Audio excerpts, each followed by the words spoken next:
Hello everyone, welcome to this online platform Sushma Singh Academy. How are you all? I hope you all are good. Today in this video we will cover question number 261 to 270 in the series of most important 500 questions. Question number 261 is the character Julia appears in which of the following plays of Shakespeare? Julia William Shakespeare के किस play में appear होती हैं? The two gentleman of Verona, measures for measure, the taming of the shrew या the comedy of errors? What will be the right answer for this question?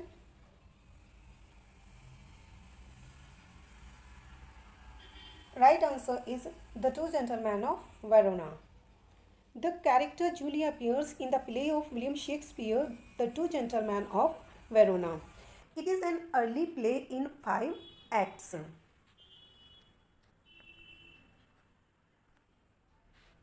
और ये right किया गया था शेक्सपियर के द्वारा 1590 to 94 में, and this was published in the first folio of 1623.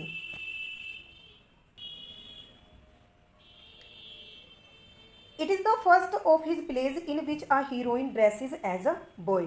और इसकी थीम मानी जाती है friendship and the conflict between friendship and love and the foolish behavior of people in love. Question number 262 is Ariel in the Rape of the Lock by Alexander Pope is a supernatural agency of options हैं अर्थ, नून, water, nymph, fire, salamander या air, sylph. इसका right answer क्या होगा? In the Rape of the Lock by Alexander Pope is a supernatural agency of air या जिसे sylph कहते हैं.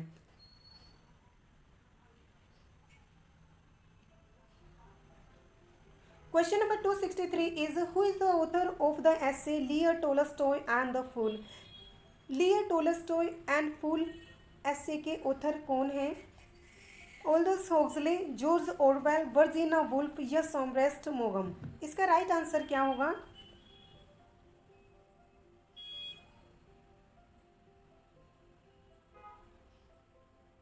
इसका राइट आंसर है George Orwell.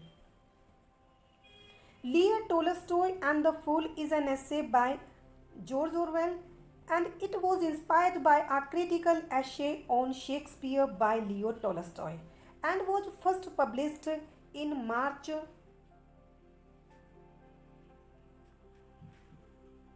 1947. In this essay, Orwell analyzes Tolstoy's criticism of Shakespeare's work in general and his attack on King Lear in particular. Next question is, what was poor Yorick in Hamlet? Poor Yorick Hamlet में क्या था? Jester, actor, soldier या gravedigger? इसका right answer क्या होगा?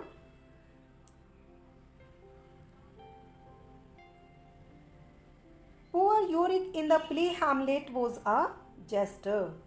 In Act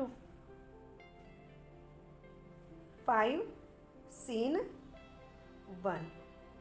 Hamlet is taken to gravedigger. The gravedigger picks up a skull and says it has been there for 23 years and it belonged to Yorick, the court jester and childhood friend of Hamlet's. Question number 265 is which character in Hamlet utters the line something is rotter in the state of Denmark? Options है Bernardo, ghost, Horatio या मार्सलस. Hamlet play में Shakespeare के ये line किसके द्वारा utters की गई हैं?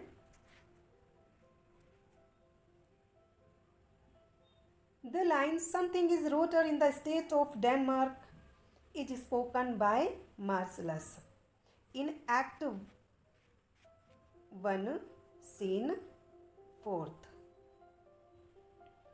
As he and Horatio debate whether or not to follow Hamlet and the ghost in the dark night.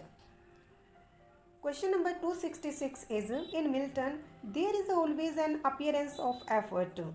In Shakespeare's scarcely and this remark has been made by. ये remark Milton और Shakespeare के लिए किसके द्वारा दिया गया है? Thomas Hardy के द्वारा, नेसिम स्काइल, विलियम हैजलिट या मैथ्यू आर्नोल्ड। इसका राइट आंसर क्या होगा? In Milton there is always an appearance of effort, in Shakespeare scarcely any. ये रिमार्क मिल्टन और शेक्सपियर के लिए दिया गया है विलियम हैजलिट के द्वारा। William Hazlitt was born on 10 April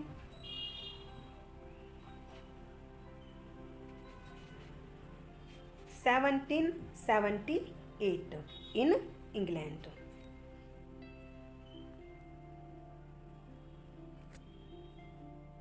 William Hazlitt was an English writer and best known for his humanistic essays. After 1811 onwards, Hazlitt established himself as a critic, journalist, and essayist. His collected dramatic criticism appeared as a view of the English stage in 1818.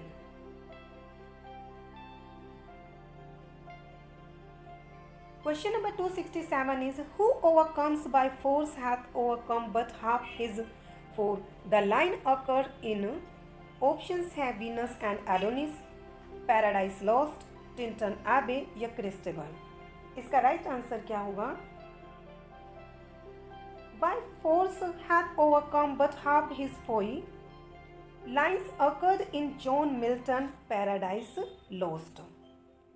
John Milton published Paradise Lost first in 1667 in the form of 10 books.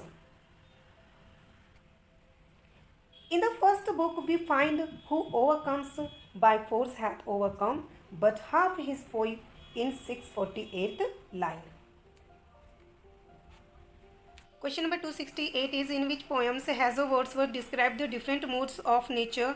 Wordsworth ने किस poem में nature के different moods describe किए हैं? Options हैं the Daffodils, Lines written About Tintern Abbey, an Evening Walk या the Excursion. What will be the right answer for this question? Right answer is lines written about the Tintern Abbey. Tintern Abbey poem में Wordsworth ने nature के different moods के बारे में बताया है। Question number 269 is, the Prelude is a work of. Prelude किसका work है? John Milton, William Wordsworth, William Shakespeare या पीजे वुडहाउस। इसका राइट आंसर क्या होगा? Right answer is William Wordsworth. Prelude poem Wordsworth के द्वारा राइट की गई है। ये वर्ड्सवर्थ की एक ऑटोबायोग्राफिकल पोएम मानी जाती हैं जो कि 14 बुक्स में राइट की गई हैं। प्रेल्यूड को ग्रोथ ऑफ पोइट्स माइंड के नेम से भी जाना जाता है और ये पोएम वर्ड्सवर्थ ने राइट करनी स्टार्ट की थी 1799 में और इट वाज कंप्लीटेड इन 1805 और ये पब्लिश्ड हुई थी 1850 में after the death of Wordsworth. Question number 270 is, Galsworthy माने जाते हैं a pessimist both cynical and demotivating, a pacifist, a realist both minute and delicate या अ रिएक्शनिस्ट और रिवोल्यूशनरी। इसका राइट आंसर क्या होगा? इसका राइट आंसर है a realist both minute and delicate. Galsworthy को रियलिस्ट, मिनट और डेलिकेट दोनों ही रूप में जाना जाता है। गोल्सवर्दी का फर्स्ट नॉवल माना जाता है जॉसलिन, जो कि पब्लिश्ड हुआ था 1897 में ई अल्बर्ट के द्वारा। गोल्सवर्दी का फर्स्ट प्ले जिससे गोल्सवर्दी को प्ले राइट के रूप में जाना गया वो है silver box. The turning point in the life of Galsworthy came in with the publication of the man of property, जो कि पब्लिश हुआ था 1906 में। फ्लावर गोल्सवर्दी का एक लव नोवेल माना जाता है जो कि राइट किया गया था 1913 में।